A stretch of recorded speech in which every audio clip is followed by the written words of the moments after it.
Fala galera, beleza? Seja bem-vindo a mais um vídeo no canal Foco no Longo Prazo.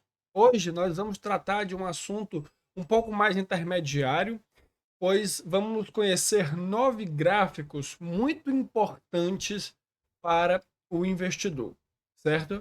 Nós vamos também citar alguns gráficos que são mais de conhecimento geral, mas alguns deles é necessário alguma leitura, tanto de artigos quanto de livros, para conhecê-los. Eu já li bastante conteúdo, fiz uma síntese de alguns gráficos que eu acho relevante e mostrarei hoje para você.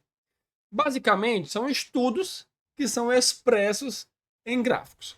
Beleza? Então, vamos lá. O primeiro gráfico que eu quero abordar com vocês é o gráfico de juros compostos. Ele é uma ferramenta super poderosa para multiplicar o seu patrimônio. O conceito de juros compostos e juros simples a gente aprende lá no colégio, certo? Mas quando a gente olha para o longo prazo, a gente vê o poder dos juros compostos e o poder de fazer um investimento, porque lá na frente ele vai se tornar um montante muito maior do que nós aplicamos no presente. Então, conhecendo o poder desse dessa forma de capitalização, certo? Desse modelo de capitalização, a gente não pode simplesmente ignorar e não investir. Quem conhece o poder dos juros compostos não pode simplesmente ignorar essa informação e não aplicar algum dinheiro para o seu futuro, certo? Eu vou mostrar para você com um caso claro. Se você fizer um investimento de 10 mil reais, certo? Um investimento único de 10 mil reais durante 30 anos e deixar lá parado durante 30 anos, sem fazer investimentos mensais, certo? Durante 30 anos, você vai ter, segundo o regime de juros simples, ao final de 30 anos, 40 mil reais, certo? Em juros compostos, você vai acumular 174 mil reais, uma diferença de mais de 300%.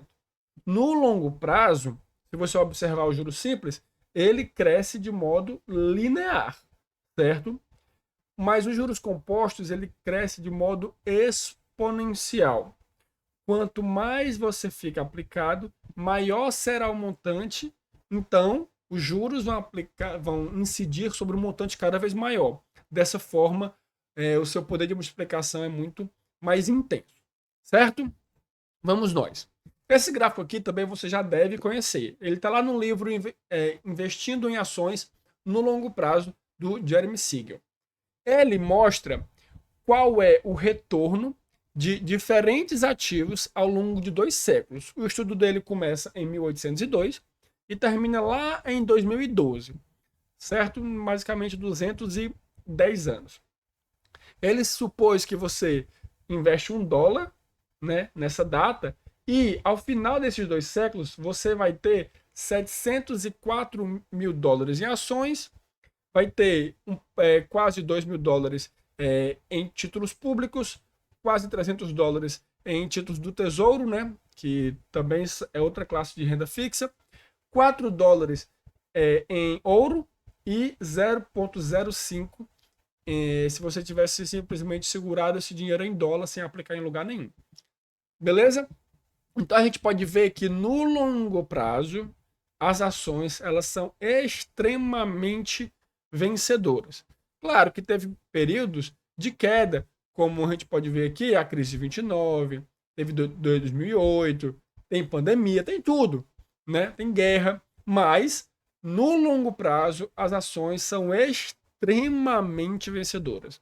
Para vocês terem noção, o retorno anualizado das ações nesse período foi de 6,6% ao ano, acima da inflação, 3,6% para renda fixa, 2,7% são títulos públicos, 0,7% é o ouro, e a inflação comeu o poder de compra do dólar numa taxa de 1,4% ao ano, certo?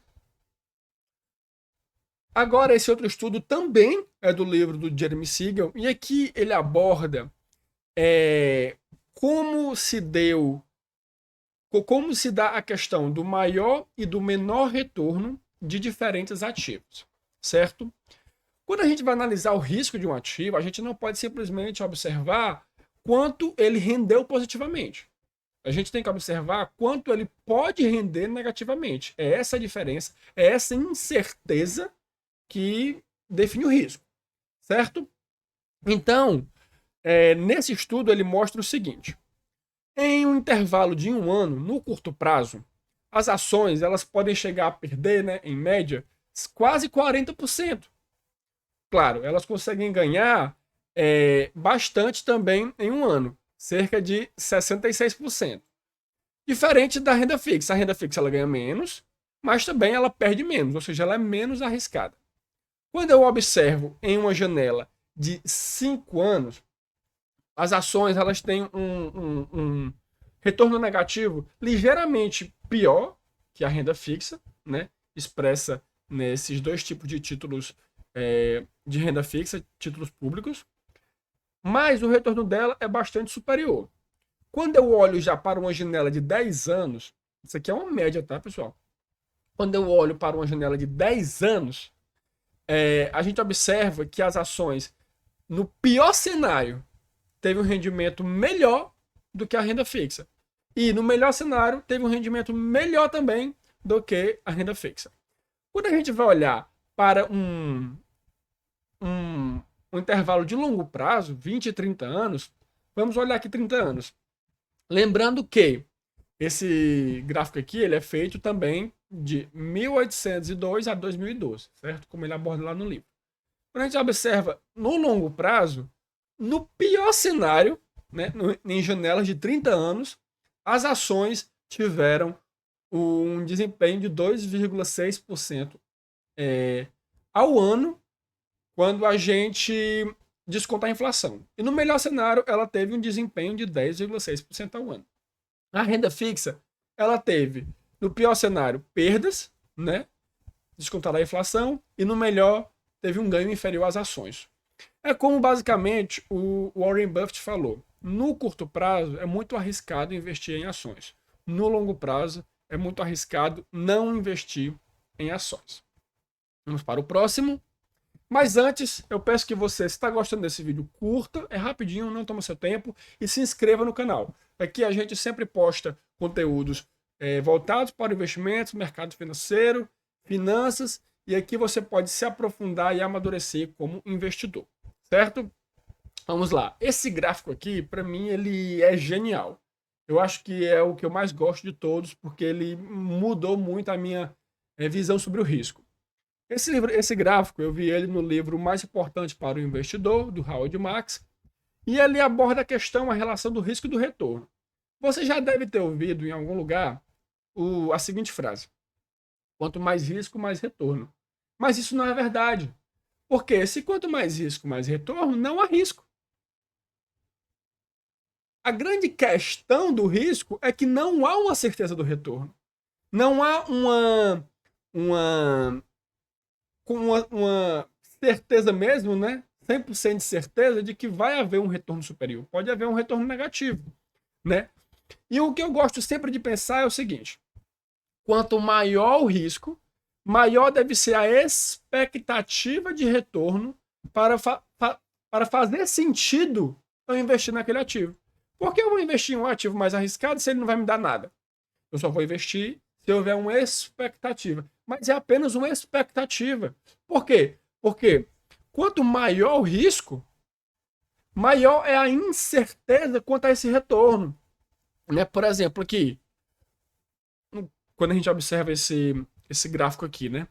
Ele pega pouco risco e aqui há poucas possibilidades de retorno. Eu posso perder pouco, mas eu também vou ganhar pouco. Né? Quando a gente observa mais risco, eu posso perder muito, mas também posso ganhar muito. E é baseado nessa expectativa de ganhar muito que eu invisto. Mas eu tenho que investir sabendo que eu também posso perder muito.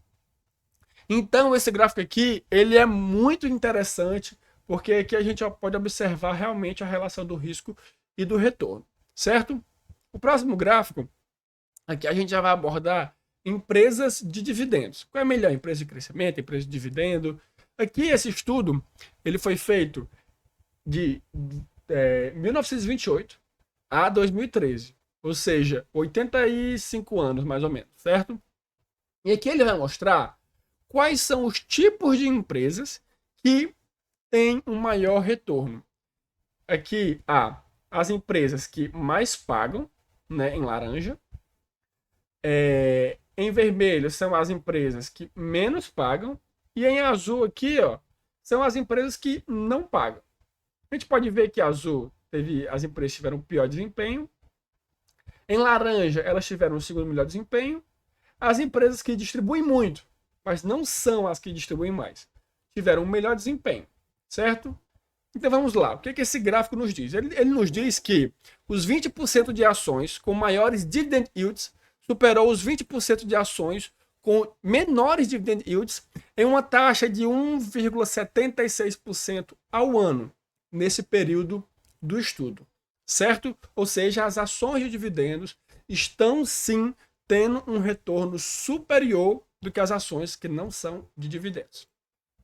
Esse outro estudo também aborda essa questão dos dividendos, mas ele aborda um ponto que é muito importante, que é o seguinte: empresas que fazem reinvestimentos em seu próprio negócio também tendem a ter um desempenho superior.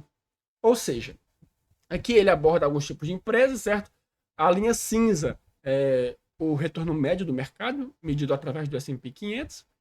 E aqui, o que é essa linha azul aqui embaixo? São empresas que pagam muitos dividendos, elas pagam poucos dividendos, mas elas não reinvestem o seu lucro. Como assim?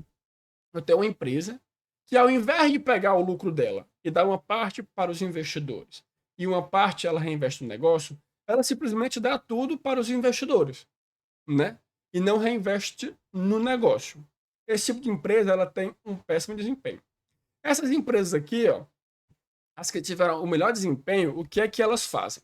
Elas basicamente pegam e dão uma boa parte para os investidores, né? Elas são empresas high yield, ou seja, elas pagam bastante dividendos, mas elas não dão tudo do seu lucro para os investidores, ou seja, elas são low payout. Uma parte do seu lucro, e uma boa parte do seu lucro, ela vai distribuir para os... quer dizer, e uma boa parte do seu lucro ela vai reinvestir no negócio, certo? Basicamente, esse estudo ele mostra que empresas com payout baixo superam empresas com alto payout em 8,2% ao ano, de 1990 a 2006. As empresas, nessas aqui, elas pagam dividendos, mas também reinvestem no negócio. Beleza? Para você não sair comprando simplesmente empresas que pagam dividendos, sem olhar se ela realmente está investindo em seu próprio crescimento. Esse gráfico aqui ele é muito bom também, porque ele aborda a questão das empresas que aumentam os seus dividendos, certo? A gente pode observar nesse gráfico que ele analisa as empresas que distribuem dividendos crescentes, as empresas que não distribuem dividendos, aquelas empresas que distribuem dividendos fixos, né, e que não aumentam, enfim, diferentes tipos de empresas. Opa! Pronto, e aqui a gente observa que em lilás aqui, né, vinho, são empresas de crescimento de dividendos. Em verde aqui, né, que teve o pior, são empresas que não pagam dividendos. Em salmão, são empresas que pagam dividendos que diminuíram os seus dividendos. Em azul, são empresas que não aumentam os seus dividendos, certo? Ou seja, a gente pode observar que empresas que têm uma distribuição crescente de dividendos têm um desempenho melhor no longo prazo do que empresas que não distribuem ou que não aumentam e até que diminuem os seus dividendos. O estudo ele mostra que as ações de dividendos, né, elas crescentes superaram as que tiveram dividendos imutáveis em 2,4% ao ano de 1972 a 2013, certo? Então, sempre invista em empresa. Sempre não, né? Mas a gente pode ver que no longo prazo, empresas que crescem seus dividendos têm um desempenho melhor. Por fim, eu quero mostrar esse gráfico para vocês. Eu não estou me aprofundando muito em cada gráfico, estou apenas explicando cada gráfico, porque se eu fosse me aprofundar e explicar qual é o racional por trás desses dados, a gente ficaria aqui muito tempo. Eu só quero mostrar para vocês esses gráficos e aí vocês podem tentar racionalizar por que é que as coisas são assim. Um outro gráfico que é muito relevante é da inflação. A inflação, basicamente, ela tira poder de compra da moeda. Se a gente observar, né, a trajetória do dólar desde 1912, certo? Até 2022, a gente vai observar que o dólar, 100 dólares no começo desse período, estão valendo apenas 3,36 dólares em 2022. Ou seja, o que eu comprava com 3,336 dólares em 1912, eu preciso agora de 100 dólares para comprar em 2022. Quando a gente observa o real, a questão é basicamente muito parecida e até pior, né? Se a gente observar, só que em uma janela menor de tempo, porque a gente teve hiperinflação, não tem nem como observar. Mas se a gente observar desde o Plano Real, 1994, até dezembro de 2023, a gente vai ver que o real ele perdeu 87,34% do poder de compra. O que é que isso quer dizer? Por que eu estou mostrando esse gráfico? Porque se você não cuidar de ter um rendimento acima da inflação, você estará perdendo dinheiro. Você precisa ganhar mais do que a inflação. Você precisa multiplicar o seu dinheiro mais rápido do que ele perde valor. E assim você vai conseguir construir um patrimônio no longo prazo, certo? Por fim, quero mostrar esse gráfico que ele aborda o impacto da taxa de administração sobre o retorno de um fundo de investimento. Vocês conhecem o Warren Buffett, certo? O maior investidor de todos os tempos. Ele investe desde da infância, o cara é fissurado em investimento e ele tem uma taxa média de retorno de 20% ao ano durante 60 anos. O cara é um absurdo, certo? E aqui a gente pode ver, em laranjinha, basicamente o retorno dele acumulado desde 1965 até 2020. Mas tem um porém. A Warren, né, que é uma gestora aqui do Brasil, ela fez um estudo que mostra qual teria sido o retorno do Warren Buffett se ele fosse um fundo de investimento que cobra 2% de taxa de administração ao ano e 20% de taxa de performance. O que é isso? Sempre que ele tiver um retorno acima do S&P 500, o que ultrapassou o S&P 500 vai haver uma taxa de 20% sobre esse retorno sobressalente, né, que é o que a gente chama de taxa de performance. Se o Warren Buffett fosse um fundo de investimento e cobrasse essas taxas para os seus clientes, o retorno dele não seria mais a linha rosa. O retorno dele não, né? O retorno do investidor. Seria a linha azul. Ou seja, 86% de todo o valor gerado seria subtraído em taxas desde o início. Menos de 24% das taxas teriam sido pagas em performance e 76% dessas taxas seriam pagas em administração. Ou seja, se alguém investiu 100 dólares em 65, ela teria 505 mil dólares em 2020 com as taxas. Mas sem as taxas, ela teria 3,6 milhões de taxas. Quer dizer, 3,6 milhões de dólares. Resumindo, cuidado com a inflação dos seus investimentos e com a taxa dos seus investimentos. Então é isso. Eu espero realmente que você tenha gostado desse vídeo. É um conteúdo um pouco mais aprofundado para quem quer construir uma carteira muito mais sólida para o seu futuro, mas eu tenho certeza que você pode aprender alguma coisa ou até pode consolidar o conhecimento que você já tinha. Mas, claro, esses 9 gráficos foi alguns que eu selecionei. Tem outros milhares muito importantes para a nossa carreira como investidor. Se você tem alguma sugestão de gráfico para a gente abordar, talvez em um vídeo futuro, deixe aqui o gráfico, o estudo, o link de como é que funcionou essa pesquisa, para que a gente possa aprender juntos, certo? Eu espero você em uma próxima